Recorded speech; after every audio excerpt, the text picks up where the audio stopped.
إن الحمد لله نحمده ونستعينه ونستغفره ونؤمن به ونتوكل عليه ونعوذ بالله من شرور أنفسنا ومن سيئات أعمالنا من يهده الله فلا مضل له ومن يضلل فلا هادي له وأشهد أن لا إله إلا الله وحده لا شريك له وأشهد أن محمدا عبده ورسوله أما بعد فإن خير الحديث كتاب الله وخير الهدي هدي محمد صلى الله عليه وسلم وشر الأمور محدثاتها وكل محدثة بدعة وكل بدعة ضلالة وفي رواية وكل ضلالة في النار فأعوذ بالله السميع العليم من الشيطان الرجيم من همزه ونفثه ونفخه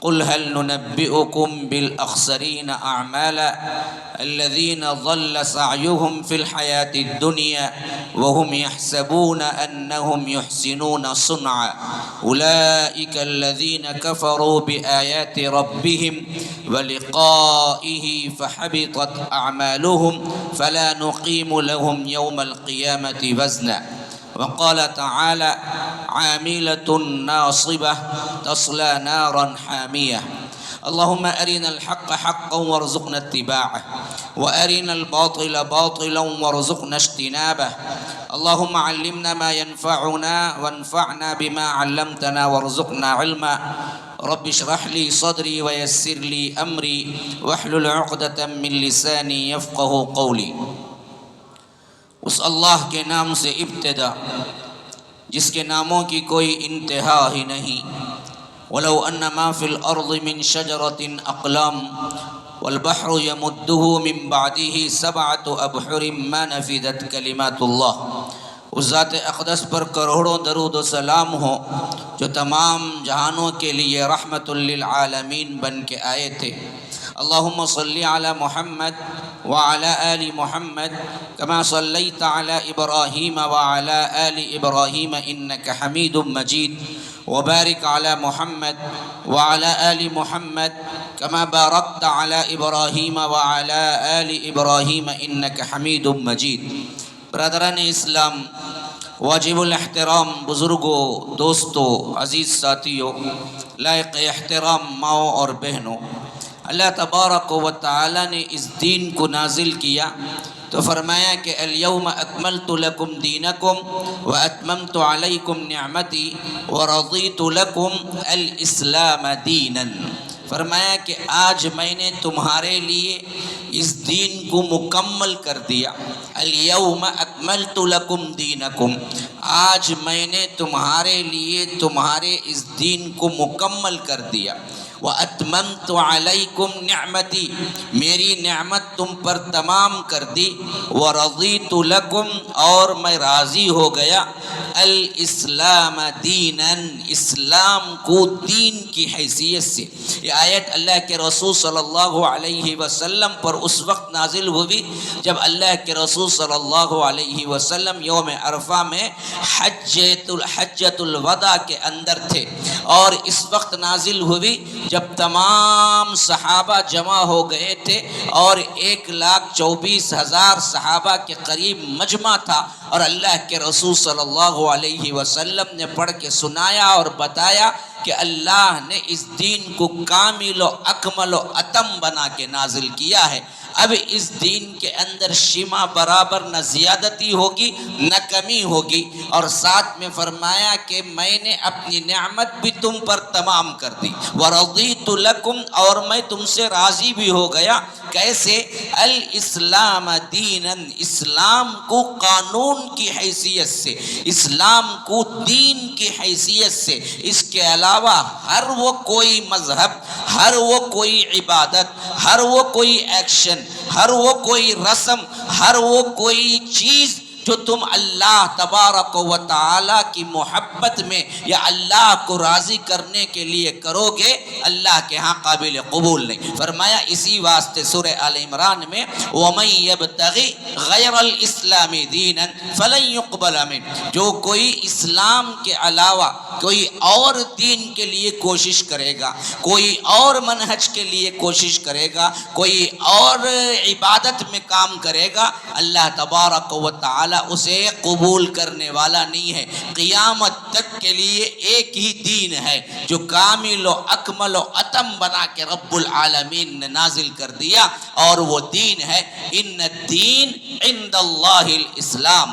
دین اللہ کے نزدیک صلی اللہ علیہ وسلم نے فرمایا کہ اللہ کے نزدیک ایمان، اسلام اور تمام مراسم و عبودیت کا مجموعہ اللہ نے فرمایا اپنے حبیب کے ذریعے دین اسلام ہے۔ میرے بھائیو، یہ تمہید میں اس واسطے باندھ رہا ہوں کہ آگے جا کر اسی پر میرا تمام تر انحصار ہوگا کہ رب العالمین نے اس دین کو جب کامل و اکمل و اتم بنا کے نازل کر دیا، اس کے اندر نہ زیادتی قبول ہے نہ کمی قبول ہے، تو پھر آنے والے ادوار میں کوئی ایسی چیز جو آپ سمجھتے ہیں کہ یہ رب کو راضی کرنے والی ہے اور یہ رب کو اللہ تبارک و تعالی کے قریب کرنے والی ہے اور یہ بھی عبادت ہے، یہ بھی اچھائی ہے، تو یاد رکھو وہ اچھائی اللہ کے نزدیک قابل قبول نہیں ہے۔ اللہ تبارک و تعالی اور اس کے رسول کے بتائے ہوئے طریقے پر ہی نجات ہے۔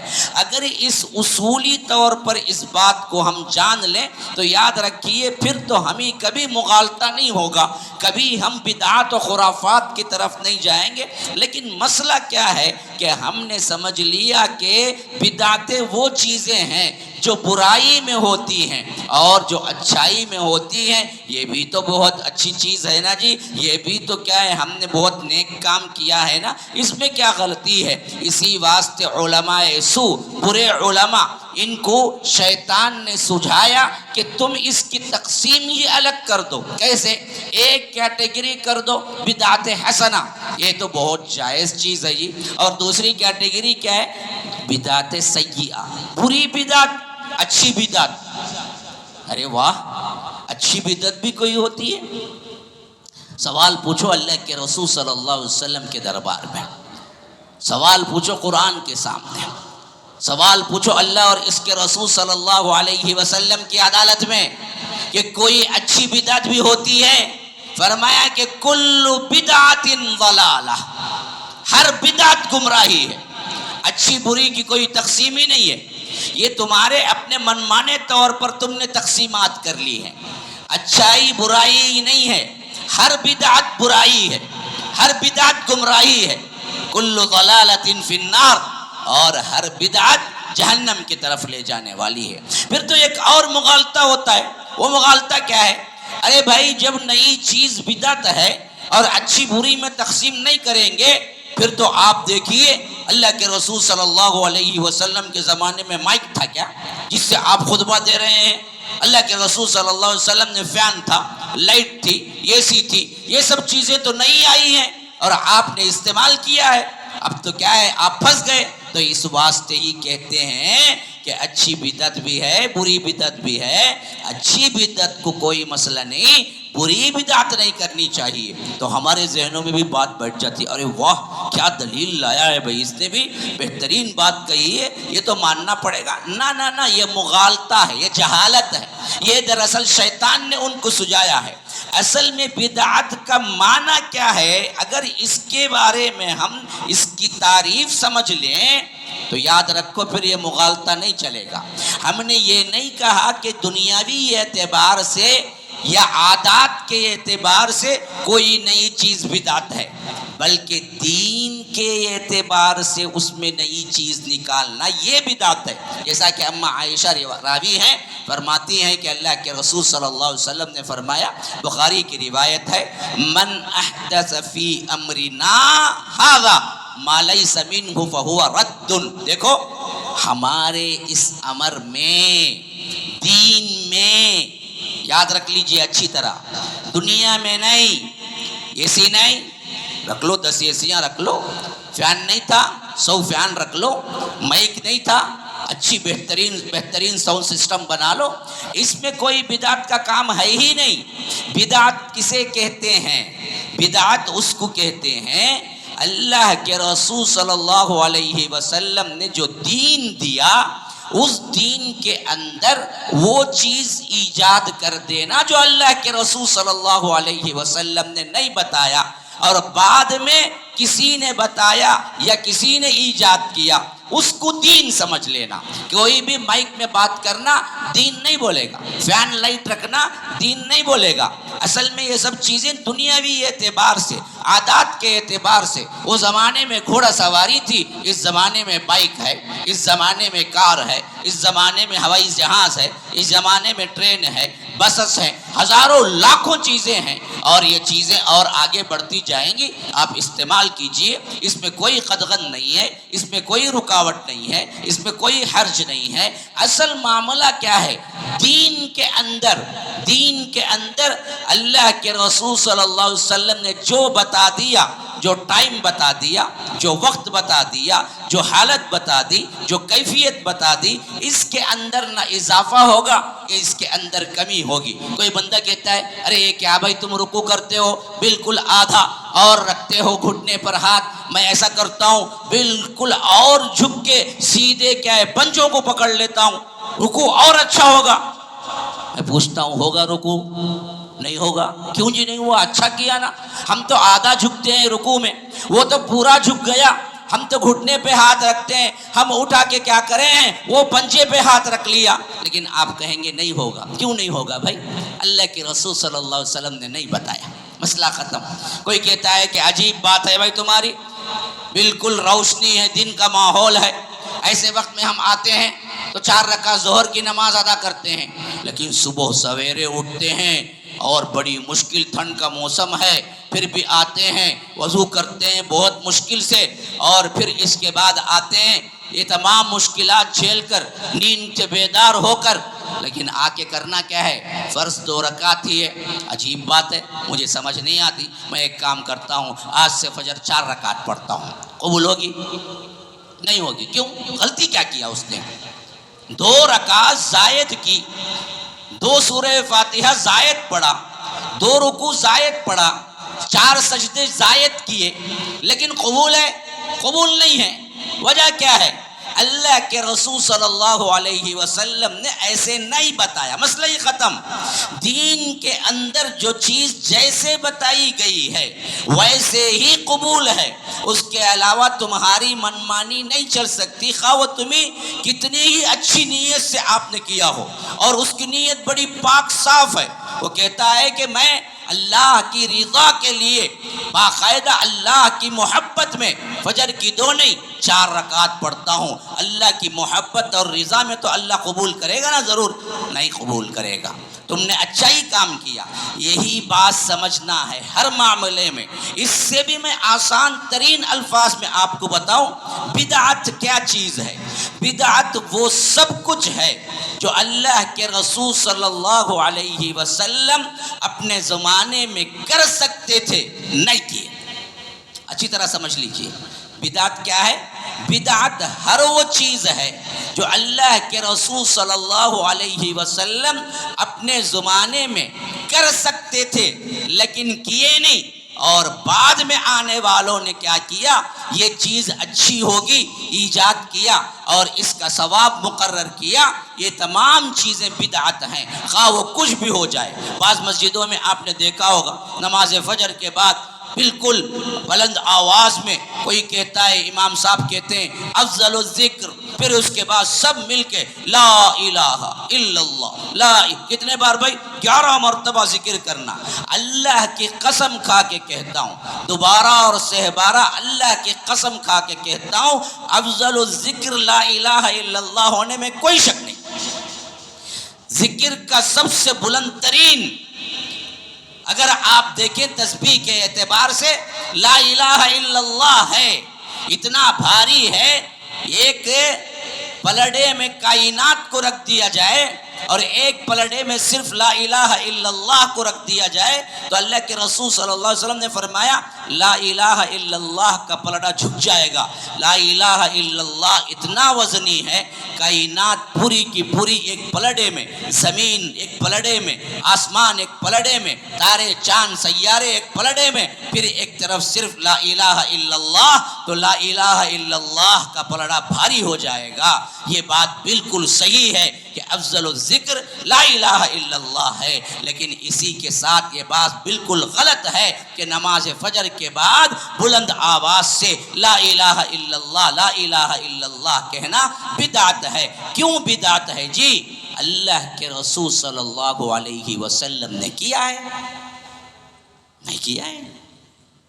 کر سکتے تھے، کر سکتے تھے۔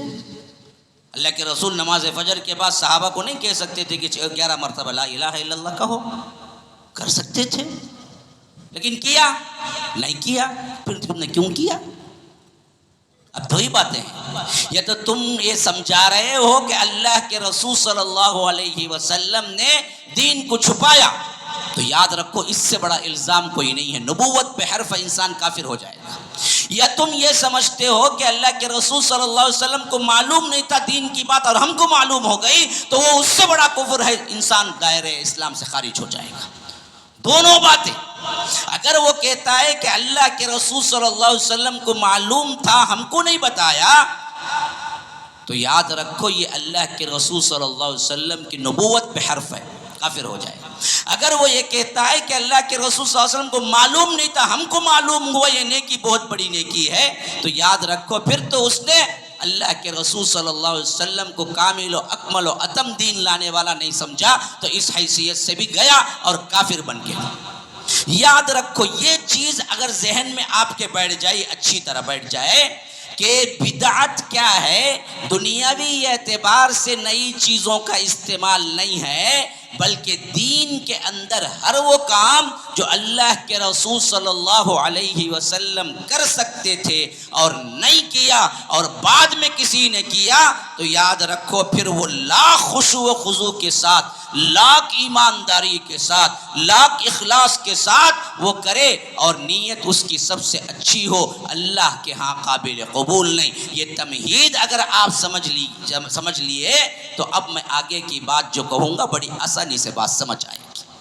اب مضمون پہ آئیے میرے، شب برات قرآن و سنت کی روشنی میں، یہ میرا مضمون ہے۔ میں نے تمہید باندھا ہے تاکہ آپ لوگ اٹینشن ہو جائیں، بات کو سمجھیں، کیونکہ جمعہ کی محفل بہت باادب ہونی چاہیے۔ ہمارے ہاں دیکھا گیا ہے کہ ہم نے جمعہ کو پامال کر دیا، عجیب لوگ ہیں، کتاب و سنت کا نعرہ تو ہے، اہل الحدیث کی بات تو ہے، لیکن احادیث پہ عمل نہیں ہے۔ ابھی مسجد بھرنے والی ہے شاید، لیکن اب جو لوگ بیٹھے ہوئے ہیں اللہ کی قسم ان میں بھی آدھے تھے جب میں ممبر پہ چڑھا، اور جب امام ممبر پہ چڑھ جائے پھر اس کے بعد کوئی آتا ہے تو اللہ کے رسول صلی اللہ علیہ وسلم کے فرمان کے مطابق فرشتے اس کا نام جمعہ اٹینڈ کرنے والوں میں نہیں لکھتے، بلکہ جمعہ سے پہلے وہ لوگ امام ممبر پر چڑھتے ہی جمعہ کا خطبہ سننے کے لیے وہ بھی بیٹھ جاتے ہیں۔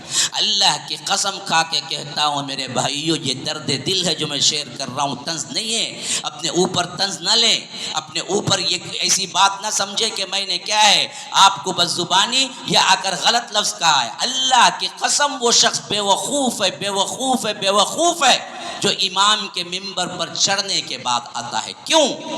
جس طرح میرے ممبر پہ کھڑے ہونے پہ مجھے شک نہیں ہے، بلکہ اس میں بھی شک ہو سکتا ہے، لیکن فرمان رسالت میں مجھے کوئی شک نہیں ہے۔ اللہ کے رسول صلی اللہ علیہ وسلم نے فرمایا جمعہ کے دن دروازے پر 2 فرشتے کھڑے ہوتے ہیں، اور امام ممبر پر چڑھنے سے پہلے جو پہلی گھڑی میں آتا ہے اس کے لیے اونٹ کا ثواب لکھتے ہیں، جو دوسری گھڑی میں آتا ہے اس کے لیے گائے کا ثواب لکھتے ہیں، جو تیسری گھڑی میں آتا ہے اس کے لیے بکرا قربانی دینے کا ثواب لکھتے ہیں، جو 5 چوتھی گھڑی میں آتا ہے اس کے لیے مرغی ذبح کرنے کا ثواب، جو 5ویں گھڑی میں آتا ہے اسے اللہ کی راہ میں انڈا دینے کا ثواب ہوتا ہے۔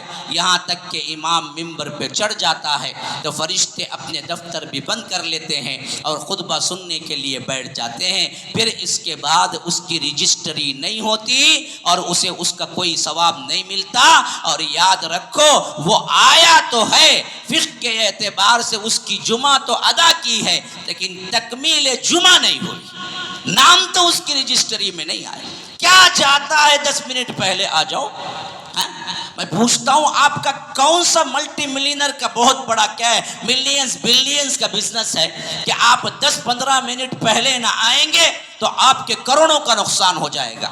ارے کروڑوں کا نقصان ہو تو بھی ہو، کوئی مسئلہ نہیں، اگر تمہیں اللہ تبارک و تعالی اتنا بڑا ثواب دیتا ہے، ہر جمعہ پہلی گھڑی میں آ کے ایک اونٹ قربان دینے کا ثواب لے جا سکتے ہو۔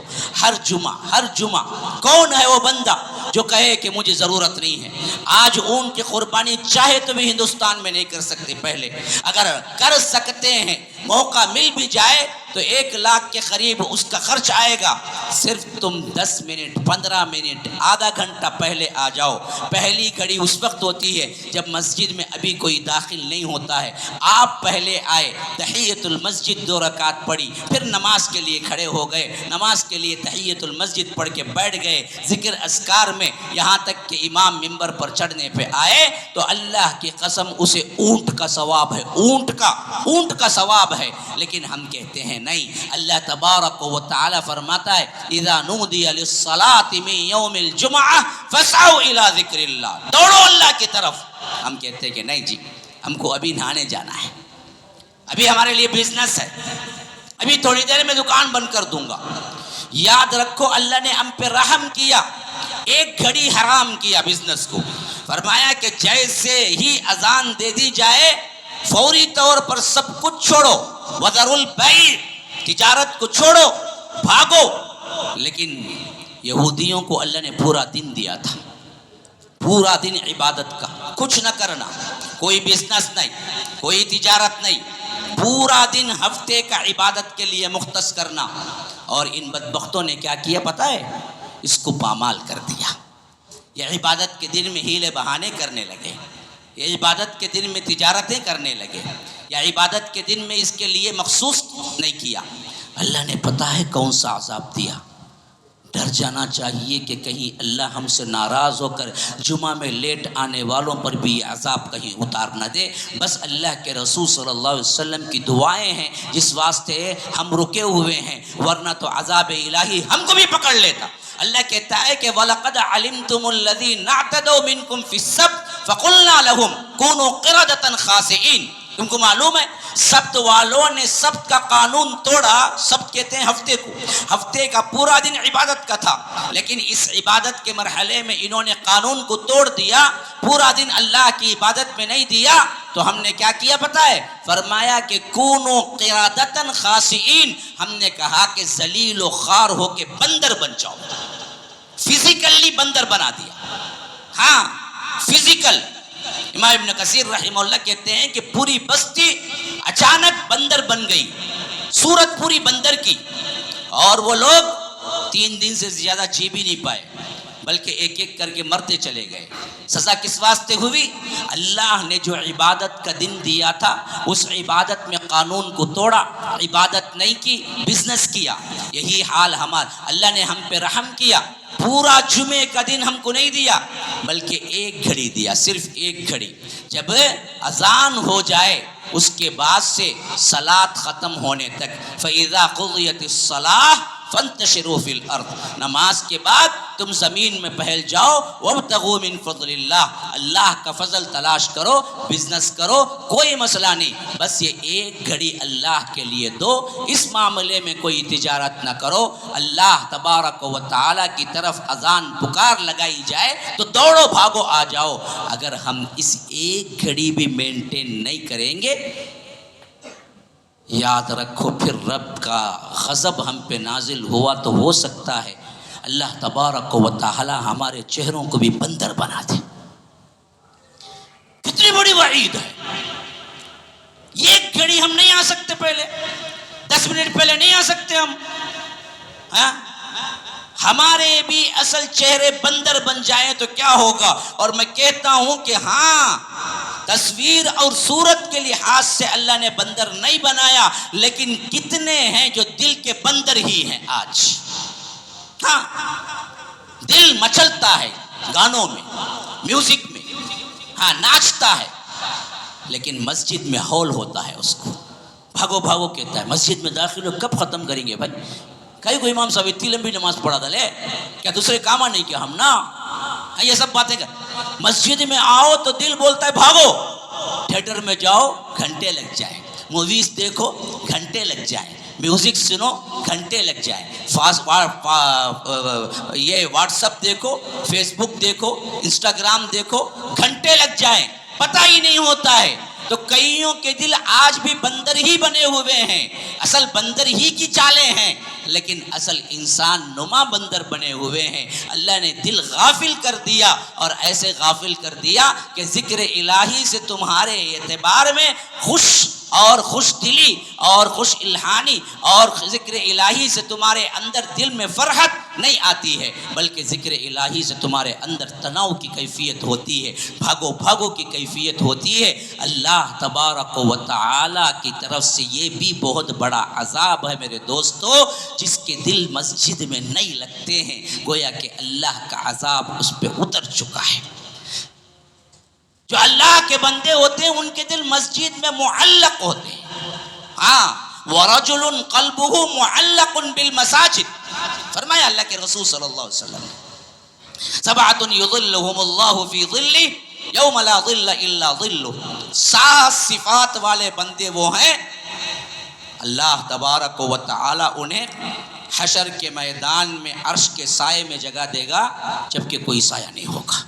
پیتل کی زمین، اوپر سے کیا ہے ایک چاند، ایک بالش پر سورج، بندہ بغیر کپڑے کے لنگ دھڑنگ اپنے گناہوں کے پاداش میں جیسے جیسے گناہ ہیں ویسے ویسے پسینے میں ڈوب رہا ہوگا.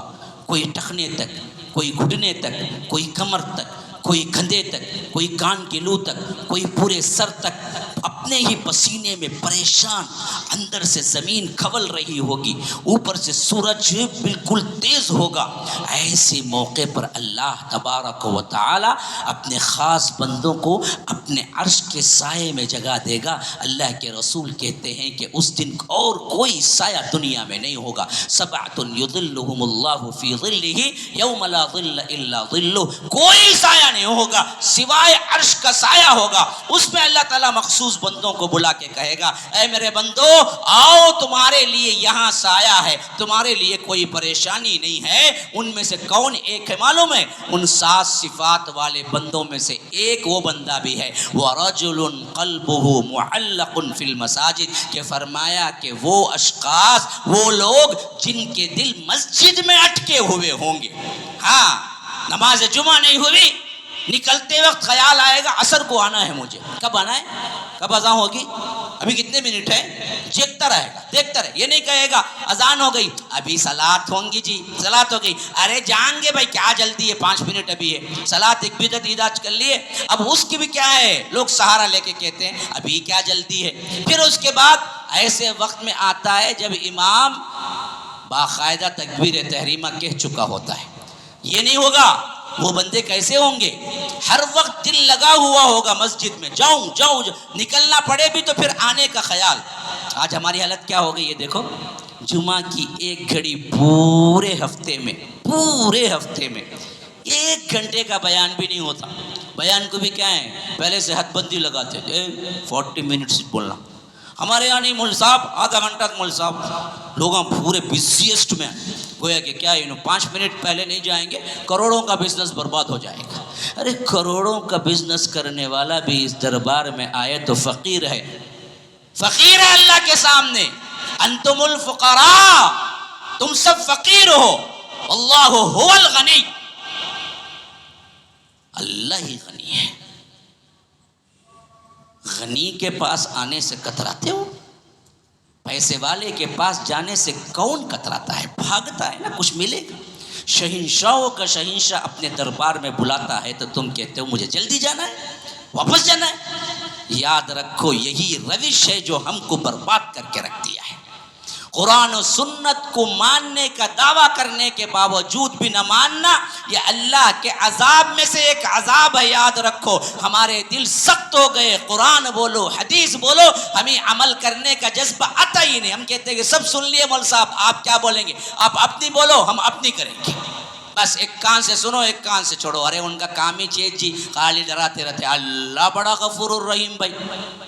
ہاں صحابہ کو نہیں معلوم تھا اللہ بڑا غفور الرحیم، ابو بکر کو نہیں معلوم تھا، عمر کو نہیں معلوم تھا، عثمان کو نہیں معلوم تھا، حضرت علی کو نہیں معلوم تھا، سید اور اسی طرح کیا ہیں طلحہ زبیر کو نہیں معلوم تھا، سعد ابن ابی وقاص کو نہیں معلوم تھا، عشرۃ المبشرہ کو نہیں معلوم، پھر اتنی مصیبتیں کیوں اٹھائے وہ لوگ؟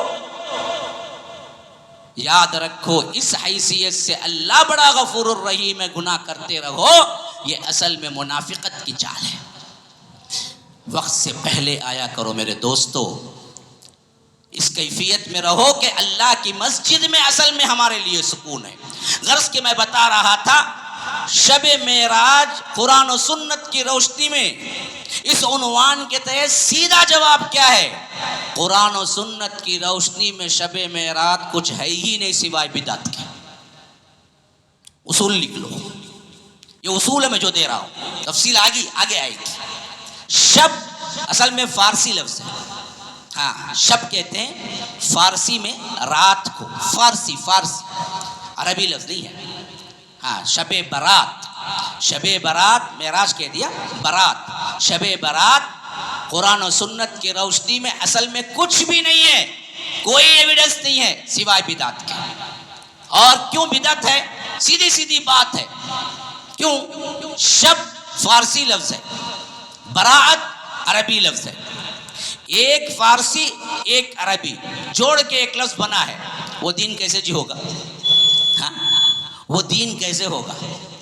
سوال کیا ہے، آپ کو جو بات بتائی جائے اس کا قرآن و سنت میں ذکر ہو تو عربی ہونا ضروری ہے۔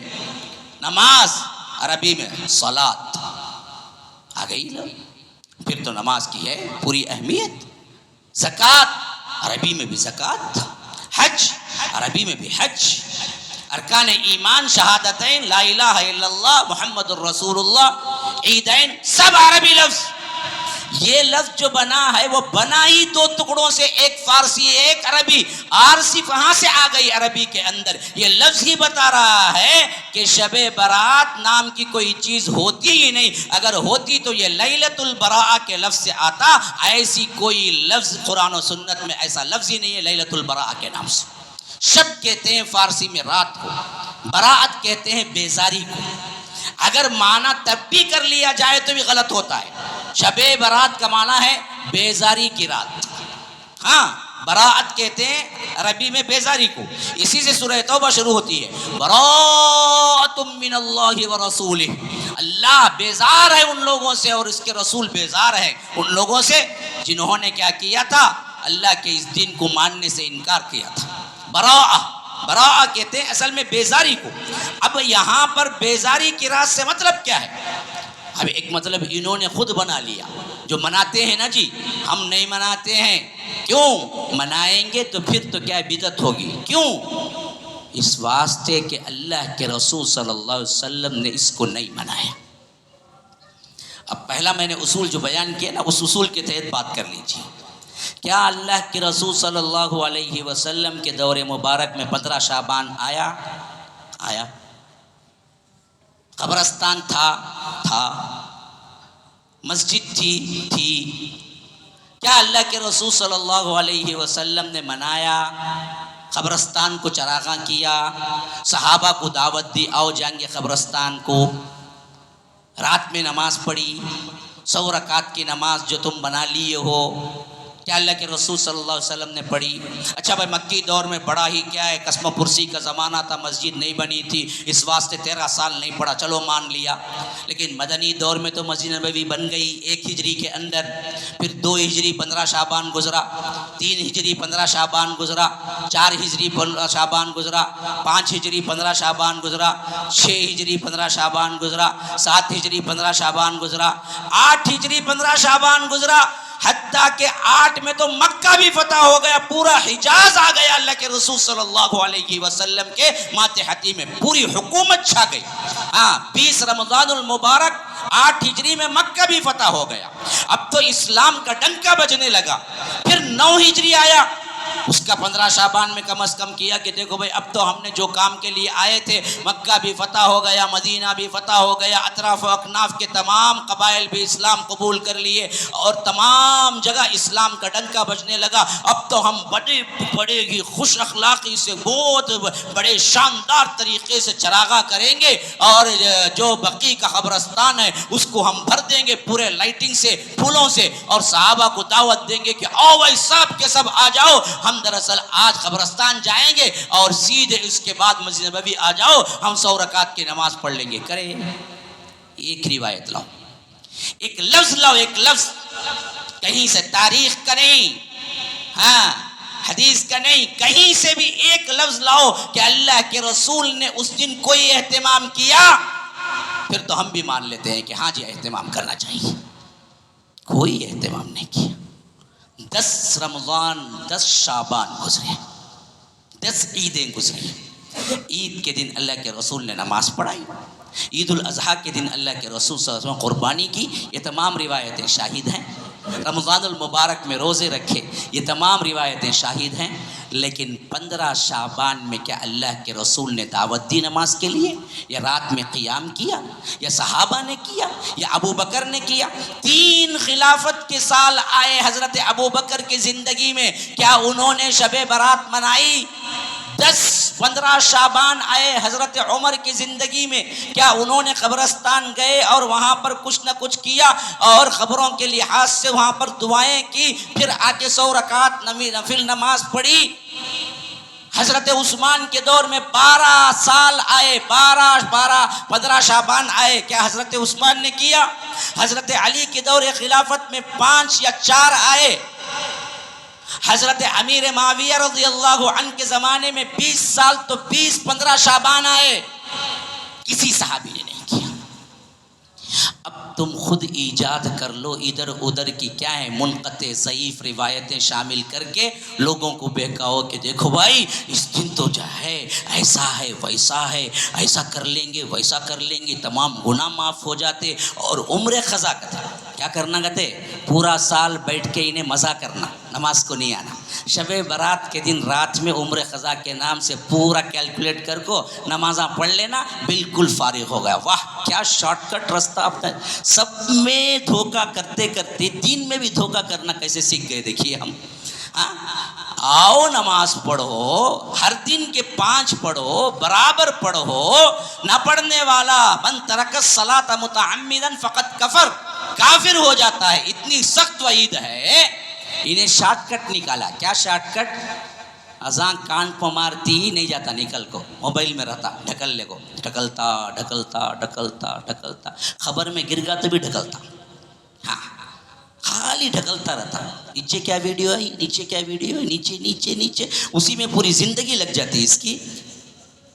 تو اس میں نماز کو کبھی نہیں آیا وہ، نماز فجر پتہ نہیں کتنے سال پہلے پڑھا ہے کہ، ہاں یہ حالت ہے۔ جمعہ جمعہ میں بھی بعض لوگ ہمیں بولتے ہیں ہمیں نہیں بھائی، ہمیں جمعہ جمعہ والے بھی نہیں، ہمیں عید کو عید، سیدھا عید کو آئیں گے، پھر اس کے بعد عید الاضحیٰ کو آئیں گے، پھر کب آئیں گے؟ پھر رمضان کی عید کو، یہ سب کر لے ہو، لیکن شب برات کی ایک نماز نہیں چھوڑنا۔ ہاں اس دن پہلی صف میں آ کو رنگا ہونا۔ کون ہے جو مسجد کیا ہے معلوم نہیں اسے، انہیں بھی آ جاتا، کیوں؟ اس کے دل میں یہ ڈالے ہوئے ہیں علماء سو، برے علماء، جیب بھرو مولوی پیٹ بھرو پھر کیا کرے؟ یہ بہترین موقع ہے، عوام کو ایسے چکما دو، کھلاؤ پلاؤ، یہ لوگ ہم کو بھی خوش رکھیں گے، بس کیا کر دو معافی نامہ لکھ کے دیتے رہو۔ اب انہیں کیا کرتا، پورا سال نہیں آتا، شب برات کے دن رات میں آ جاتا، نماز پو نماز، نماز پو نماز، نماز پو نماز، یہ کس دن میں پورے پڑھ لیا، ختم، سیدھا فارغ ہو گیا اگلے شب برات تک۔ آسان دن یہ بنا کے ہم نے رکھ لیا۔ اللہ کی قسم یہ دین سے کھلواڑ ہے، دین سے کھلواڑ ہے۔ جو دین سے مذاق کرتا ہے رب نہیں چھوڑے گا۔ قل اباللہ وآیاتہ ورسولہ کنتم تستہزئون لا تعتذروا قد کفرتم بعد ایمانکم۔ فرمایا کہ ان سے کہا جائے گا قیامت کے دن تم نے اللہ کے ساتھ، اس کے آیتوں کے ساتھ، اس کے رسول کے ساتھ مذاق کرتے تھے، لا تعتذروا قد کفرتم بعد ایمانکم، آج کوئی عذر نہ پیش کرو، تم نے حقیقتاً ایمان لانے کے بعد کفر کیا ہے۔ ہاں، دین کو کھلواڑ بنا لیا۔ یاد رکھو یہ کافروں سے خطاب نہیں ہو سکتا، کیونکہ ایمان ہی نہیں لایا کافروں نے۔ یہ ہم جیسے مسلمانوں سے ہی، منافقین سے ہی خطاب ہو سکتا ہے، جس میں فرمایا کہ قد کفرتم بعد ایمانکم، ایمان لانے کے بعد تم نے کفر کیا ہے۔ یاد رکھو میرے بھائیو، جتنی روایتیں پیش کی جاتی ہیں سب ضعیف منقطع روایتیں ہیں، اور نہ کسی نے منایا، نہ صحابی نے منایا، نہ اللہ کے رسول صلی اللہ علیہ وسلم نے منایا۔ ہاں، یہ بات ثابت ہے کہ اللہ کے رسول صلی اللہ علیہ وسلم ایک مرتبہ جب قبرستان گئے تو اماں عائشہ کہتی ہیں کہ میں نے دیکھا کہ اللہ کے رسول صلی اللہ علیہ وسلم بستر پہ نہیں تھے، تو مجھے شک ہوا کہ کہیں دوسری بیوی کے پاس بھی گئے ہوں گے، اس اعتبار سے میں نے پیچھا کیا تو اللہ کے رسول بقیع کے قبرستان میں تھے، اور جب واپس آئے تو میں بھی جلدی جلدی دوڑتی آ گئی تاکہ اللہ کے رسول صلی اللہ علیہ وسلم کی نظر نہ پڑے۔ تو اللہ کے رسول اندر آئے تو اماں عائشہ کی سانس پھولی ہوئی تھی، تو اللہ کے رسول نے پوچھا کہ عائشہ کیا تم نے میرا پیچھا کیا؟ کہا کہ اللہ کے رسول ہاں۔ تو اللہ کے رسول صلی اللہ علیہ وسلم نے فرمایا کہ عائشہ کیا تم ہی رسول سے خیانت کا اندیشہ ہے؟ یعنی تم نے یہ سوچا کہ میں تمہاری باری پہ دوسری بیوی کے پاس جاؤں گا؟ کہا کہ اللہ کے رسول مجھے خیال آ گیا۔ ایسے ہی بس یہ ایک روایت کو لے کر جوڑ دیا گیا کہ اللہ کے رسول صلی اللہ علیہ وسلم اس دن جو قبرستان گئے تھے وہ دراصل کیا تھا، 15 شعبان کی رات تھی۔ اور دوسری روایتیں جھوٹی طور پر ترمذی وغیرہ میں ہے جو کہ جوڑ دیا گیا ہے، علماء کہتے ہیں کہ موضوع اور منقطع روایتیں ہیں۔ اس میں کیا بات ڈال دی گئی، اس دن جو کوئی فرمایا کہ عائشہ میں اس واسطے قبرستان گیا کہ اس رات اگر کوئی آتا ہے قبرستان پھر اس کے بعد اتنی رکعت نماز پڑھتا ہے تو اللہ تبارک و تعالی اسے جہنم سے آزاد کرتا ہے، فلاں ہے فلاں ہے، اس طرح کی ضعیف تر روایتوں کو لا کے شامل کر دیا۔ حالانکہ بخاری کے اندر صحیح تر روایت صرف اتنی ہی ہے کہ اللہ کے رسول صلی اللہ علیہ وسلم قبرستان گئے اور اماں عائشہ نے خیال کیا کہ کہیں دوسری جگہ گئے ہوں گے، واپس آئے تو اماں عائشہ کی سانس پھولی ہوئی تھی۔ اللہ کے رسول نے پوچھا تو اماں عائشہ نے کہا اللہ کے رسول صلی اللہ علیہ وسلم نے بتایا کہ بات ایسی نہیں تھی، بس بات اتنی تھی کہ میرے پاس جبرائیل آئے اور تمہیں آواز نہ پہنچے ایسے میں اشارہ کیا اور میں بھی اشارہ کیا، اور حضرت جبرائیل نے کہا کہ آپ آئیے تاکہ اللہ کے رسول صلی اللہ علیہ وسلم کو اللہ کا حکم سنائیں۔ جب آئے تو کہا کہ تم، اللہ تبارک و تعالی نے بتایا ہے کہ اہل قبرستان بقیع کے قبرستان میں جاؤ اور ان کے لیے دعا مغفرت کرو، اور وہ گئے دعائے مغفرت کی۔ بس اتنی خبر صحیح ہے جو اللہ کے رسول صلی اللہ علیہ وسلم سے ثابت ہے۔ کب گئے؟ وہ 15 شعبان ہی تھی، اس کی یہ فضیلت ہے، فلاں ہے، یہ تمام چیزیں جوڑ لیا گیا۔ اتنی بات ہے کہ گئے تھے، اور وہ منانے کے اعتبار سے نہیں تھا بلکہ اللہ کے رسول کبھی بھی جاتے تھے، کئی اوقات گئے ہیں، اور جب بھی گئے ہیں، جب دعائے مغفرت کے لیے گئے ہیں، تم بھی جاؤ کبھی بھی۔ 15 شعبان مخصوص نہیں ہے، لیکن ہم 15 شعبان کے علاوہ کبھی جاتا نہیں۔ اس دن لائٹاں وغیرہ لگا کوئی سے بلاتے اندھیرے میں جاؤ بولو نا اسے، ہاں وہاں اٹاکا کو مر جانا انہیں جانگا بغیر لائٹنگ کے، کوئی بھی ساتھ نہیں، اکیلے جا کے دعا مغفرت کر کے آؤ بولو، کریں گا؟ جانا اکیلے اس طرح گئے تو پھر کیا ہے، دل کے اندر کیا ہوگا؟ خشیت طاری ہو گئی، ارے کتنے بڑے بڑے لوگ تھے، کیسے کیسے لوگ ہیں، سب مر گئے، کھپ گئے، آج کوئی پوچھنے والا نہیں ہے۔ میری بھی یہی حالت ہوگی، موت کی یاد کے لیے جاؤ بولے تو وہاں لائٹنگ لگا کو وہاں میٹنگ پوائنٹ رکھتے لڑکے لڑکیاں ہمارے ہاں وغیرہ، تو ماشاء اللہ اللہ تعالیٰ ہی توفیق دینے والا ہے، کئی لوگ ملنے کی میٹنگ پوائنٹ رکھتے کہ قبرستان کو وہاں آ جاؤ، وہاں ملیں گے رات میں بول کے، وہاں بھی گناہ کرتا آ کے بدبخت، ہاں کون سی نیکی کرے گا جی، اور اس کو بنا لیا سنت۔ یاد رکھیے یہ چیز کے علاوہ کوئی چیز ثابت نہیں ہے۔ اگر وہ فضیلت والی رات ہوتی تو اکیلے اللہ کے رسول نہیں جاتے بلکہ صحابہ کو کہتے، اور اگلے سال آتا تو پورے صحابہ مل کے جاتے، ایسی کوئی روایت نہیں ہے۔ تو یاد رکھو میرے بھائیو، بدعات سے بچو۔ پہلے ہی ہم جو عمل کرتے ہیں بہت تھوڑے ہیں، بہت تھوڑے ہیں، اب ان میں بدعتوں کو بھی شامل کر لیا تو یاد رکھو پھر تو پوری غارت گری، جو کچھ بھی نیکیاں ہیں وہ بھی برباد ہو جائیں گی، کیونکہ بدعت ایک ایسی چیز ہے جو کہ اللہ تبارک و تعالی اور اللہ کے رسول کو سخت ناپسند ہے، اور ان بدعتوں کی وجہ سے کبھی کبھی ہدایت بھی نہیں ملتی۔ ہاں جو بدعتی ہے اسے ہدایت ہی نہیں ملتی۔ اس اعتبار سے آپ لوگ وہ کام کرو جو سنت سے ثابت ہے، جو ثابت نہیں ہے اس کو کبھی نہ کرو۔ ھذا وباللہ التوفیق وصلی اللہ وسلم علی نبینا محمد۔ اسأل اللہ لی ولکم ولسائر المسلمین من کل ذنب فاستغفروہ انہ هو الغفور الرحیم۔